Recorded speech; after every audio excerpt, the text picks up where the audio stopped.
Hey, I hope this works.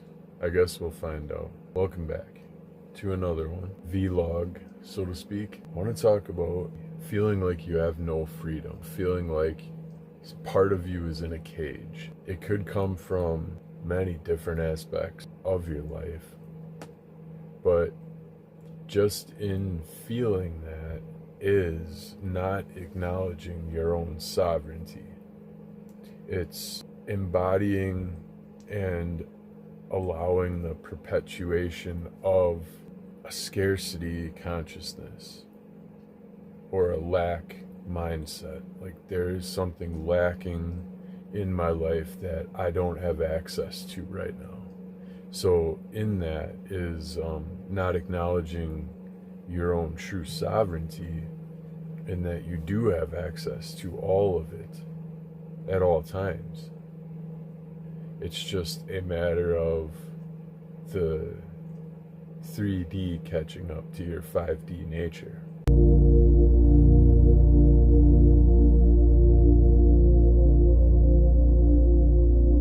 If you're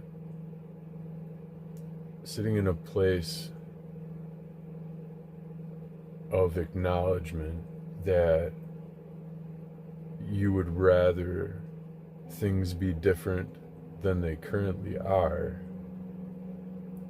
you're looking outside of yourself for external happiness. You are acknowledging that the happiness cannot be found within you, and therefore that something outside of you would complete that. And it's the reason why it challenges your own sovereignty is because you're not acknowledging your wholeness within yourself. You can't be sovereign if you rely on this other thing to make you happy. It's hard to break out of that consciousness because, everyone knows, there are things in life that are outside of us that make us happy. Prime example, having a pocket full of money and a beautiful car with a beautiful girl in the passenger seat going to beautiful places. That's all just spells happiness. But if you haven't achieved the happiness inside of yourself, having those things won't bring that. It may help you find it temporarily, but it'll be empty on the inside. Having those things, yes, would bring tremendous happiness at the time.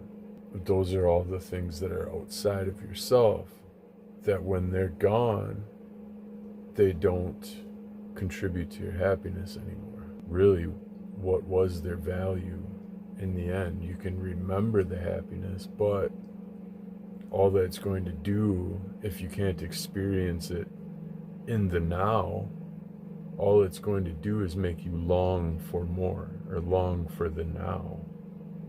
But you're in the now, and you need to acknowledge that looking outside of the now for more happiness, future happiness or past happiness, or dwelling on how things could be, dwelling on how things are not, adding up to your expectations, is to invite suffering into your now, instead of taking an inventory on everything that is now, everything that you have control of now. Take an inventory of that. In doing that, you're also acknowledging your gratitude for those things. Everything that's making you happy right now, that's gratitude. And being in a state of gratitude is a much higher vibration and a vibrational frequency than being in a state of lack, scarcity, longing, sadness for not having it, anger, frustration for not having it. the list continues on those low level vibrating frequencies that looking outside of your situation at things that might not be possible at this time will bring about those low vibrating thought patterns and frequencies. What you have in the now is the only thing that you have real control over. This is your area of sovereignty right here. And so to look outside of that and expect to also be able to have those things, even though you've done your inventory, you've taken your inventory. What makes you happy now? What do you have immediate control over? This is your wheelhouse right now. And to look outside of that is to have unrealistic expectations. You can have hope, but hope is a high vibrating frequency. Hope is looking to the change, not dwelling on the feeling for not having it yet. When you can acknowledge the things that are making you happy, that are filling the need for now, they could be getting you through. They could be a bridge. They could be your stepping stone for greater things to come. But it's not embracing those things that you have right now and acknowledging their impact in your life, and they're being grateful for their presence, whether they are teachers or sustainers or, like I was saying, stepping stones, but acknowledging them for what they are and their contribution to your reality as it stands currently. If you can't acknowledge those things, then all you are doing is looking outside of your wheelhouse, your situation, and looking at how things could be. And there's sorrow and sadness and lack in that sort of consciousness. What I've learned is to be grateful for the opportunities and the things that you have in the now, because the now is all you have control of. You could be in the now with all those things in that you think you want in life, and something could come along and take them all from you. And if you, in that now, if you can't then acknowledge your individual position in it, are you still okay? Do your self-inventory again. Are you still okay? What are the things that are going great for you right now? Even though all that just got removed, what's still good? Acknowledge those things. Then you can look at, okay, what was removed? Why? That might be the teacher. Maybe you needed to learn that. Maybe that's how you got there in the first place. And then realizing that maybe the happiness that you thought those things would bring wasn't worth the loss of them. Or in the end, maybe having those things wasn't even worth the cost of maintaining them. What it was your emotional and energetic tax burden in acquiring and keeping those things? What was your karmic weight that you took, your karmic burden that you took in having those things?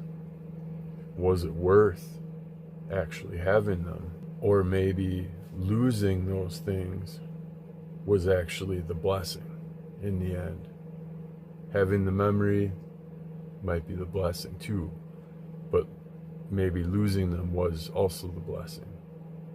And until you can acknowledge your wholeness at all times, good or bad, whatever is going on, if you can be whole in the moment, feel whole, and experience the gratitude for what you do have, you can acknowledge those sort of things, whether things were great teachers, whether having it was even worth it. You can approach from that level now, because you're not automatically placing yourself in that place of lack and scarcity and woe is me, and why can't I just, all these different phrases that we tell ourselves that keeps us in these perpetual cycles of longing and suffering and sorrow and for not having it. Because if we're looking up for outside of ourselves for just to have the wholeness, things outside of yourself will not bring you wholeness. They'll contribute to your wholeness, but they won't stick unless you have the wholeness glue inside of you. If that makes sense. I hope that makes sense. That really itches. I mean, I have a laundry list of desires. Look where I am right now. Just look. It's not much, but it's life sustaining. And it's in the now. It's all I have.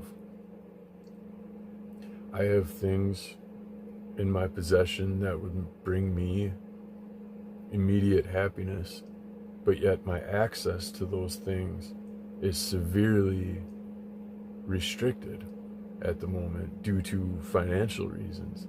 Like I said, having a pocket full of cash and all the other great things in life that contribute to that wholeness would be wonderful. But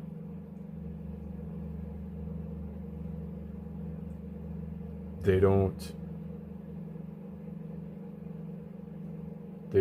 in themselves adhere to each other the way that the wholeness, when cultivated within from gratitude, can bring the true things together. The things that do, they have their own glue. The things like unconditional love for yourself, acknowledging that maybe your situation got you where you are so that you can learn. And until you learn that lesson, maybe your access to even the things that are, you could call it in your within your realm of possibilities. Like, just for example, I haven't driven my truck for 3 months at least. I haven't even ran it. I don't have money for the gas tank right now. I don't have anywhere to go. Like, where would I take my truck? To the store? To buy what? I have no money.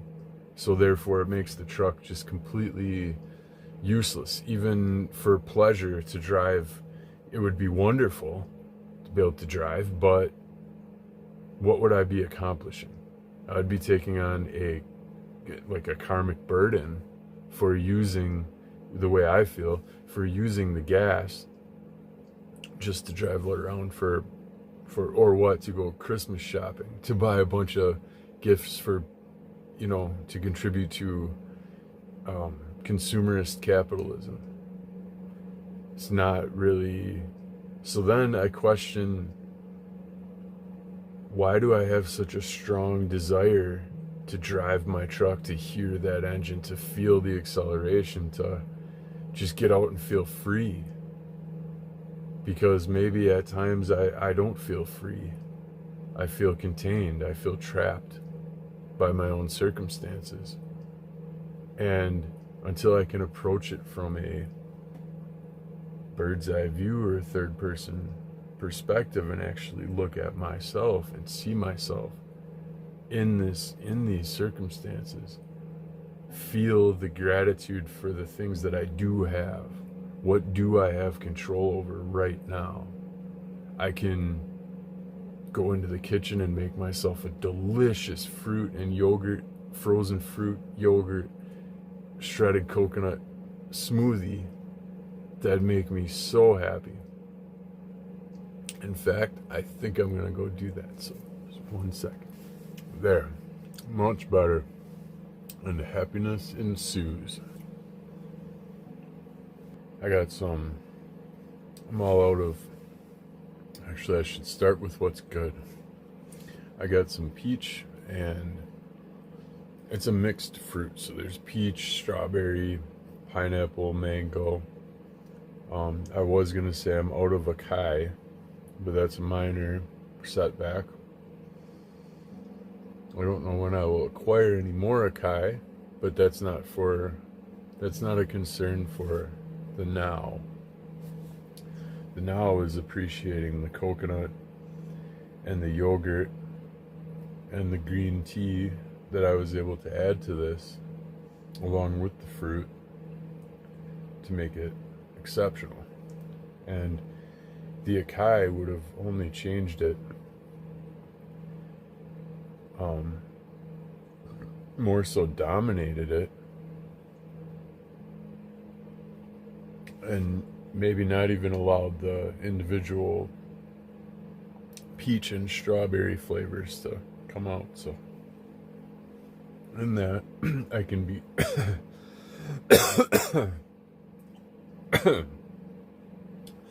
I can be grateful for not having the acai, even though I desire the antioxidant nutritive properties of acai, but not having it is also a benefit. And to not see both,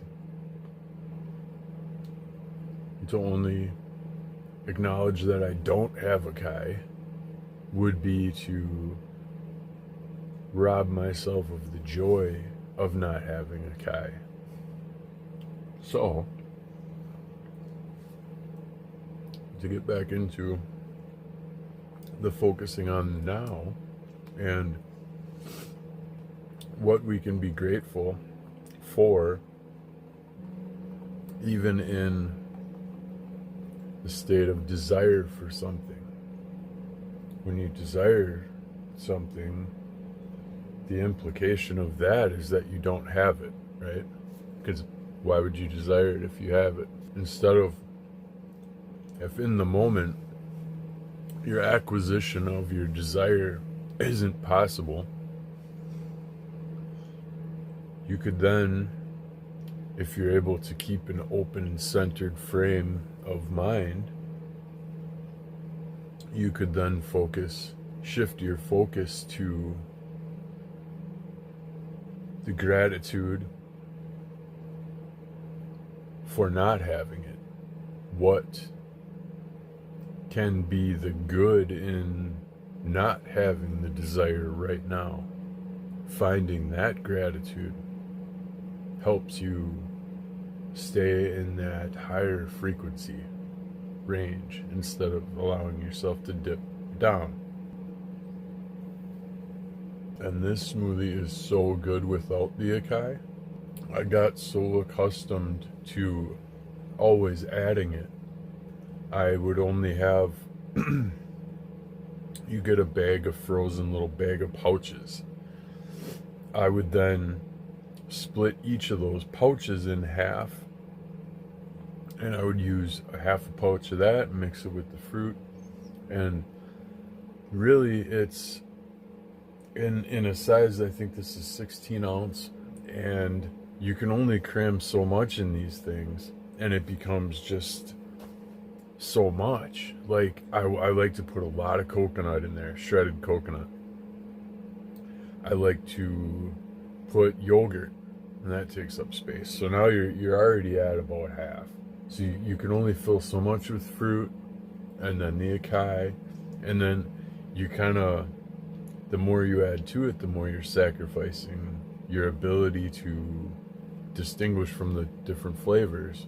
And I am really appreciating this strawberry and peach dominant smoothie today. I didn't disparage the fact that I couldn't add the usual banana either, and I'm glad I didn't, because again, it would take away from the rest. So finding that gratitude, even when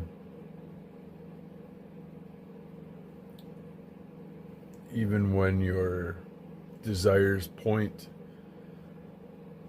to a sort of like not having the acai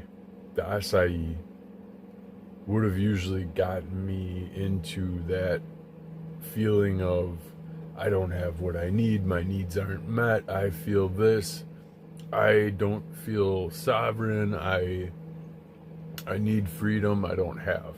I need some sort of I need the acai to feel free, to feel like I'm actually doing something here. If I have acai, that means things are going good. That sort of a mentality. But even in the absence of the acai, I still feel like things are going good in different ways.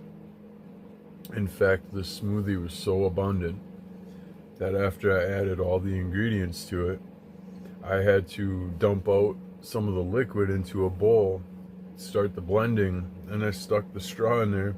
I sucked out a bunch, then I dumped the liquid back in. So it was so abundant, I had too many things in it.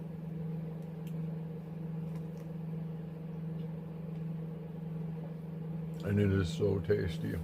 I'm so grateful for the fact that I can make this smoothie at home in a moment's notice. We were just sitting here talking, and I said, hey, I think I'd like a smoothie would make me happy right now. And I said, you know what, I'll go make it. And I did. I'm so grateful to have that ability. I'm grateful for the nutrition that this brings, the flavors, that coldness on your tongue. Let's talk about a desire. What if I was so caught up in the things that I don't have, like the ability to just go wherever I want? Right now, at a moment's notice, I could walk down into the driveway, get into my truck, which is not there and why I can't. But also, like, if I had that ability, say the truck was there and I could get in and drive. But I don't. What if I was so focused on the fact that I can't go anywhere, therefore I can't do anything, I'm not free? Also, the fact that in Florida, there's basically a tropical smoothie on every corner. There's at least one per city.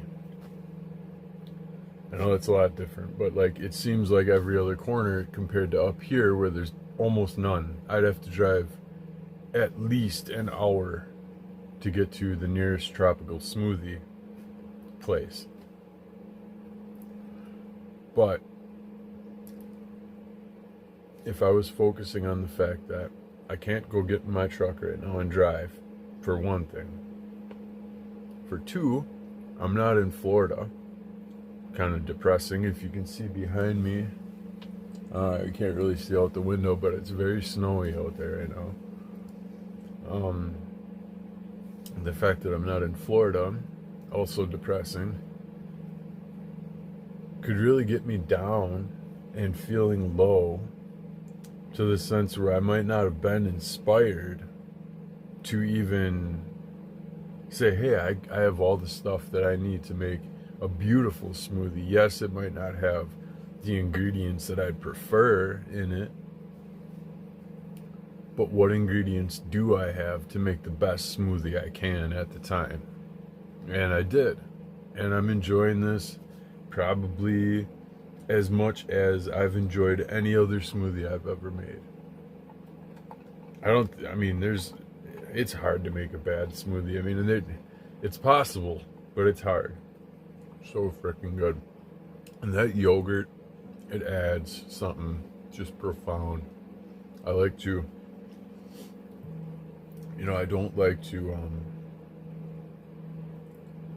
track anything back into the yogurt. I like to keep that hermetically its own biome environment. So like I don't like to introduce new things to the yogurt, but I get a big old tub of it. So like take my spoons and just plop, plop, plop, The last spoonful I take a big old spoon and just a bite of the yogurt. That part I also look forward to every time. I wonder how peanut butter would be in a smoothie. Maybe in place or in addition to yogurt, but it would have to, I would think, be more of a banana sort of peanut butter, banana, chocolate, maybe Nutella.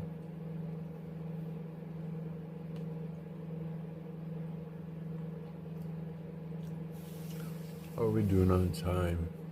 I can't really see from here.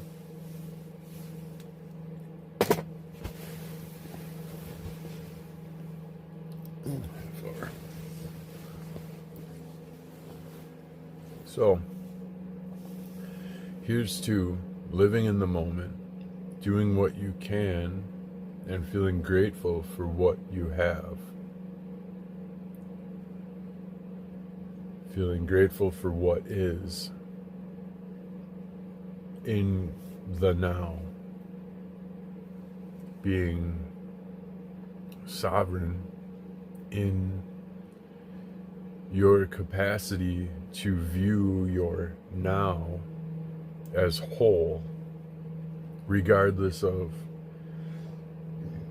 extenuating circumstances that may be beyond your control,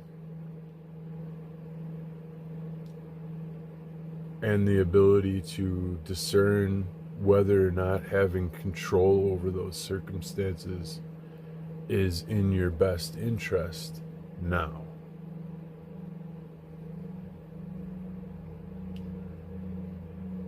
So, I will leave you with that for today. Thank you for joining me. And as always, never stop spreading your light. Oh, and like and subscribe, please. And I love you.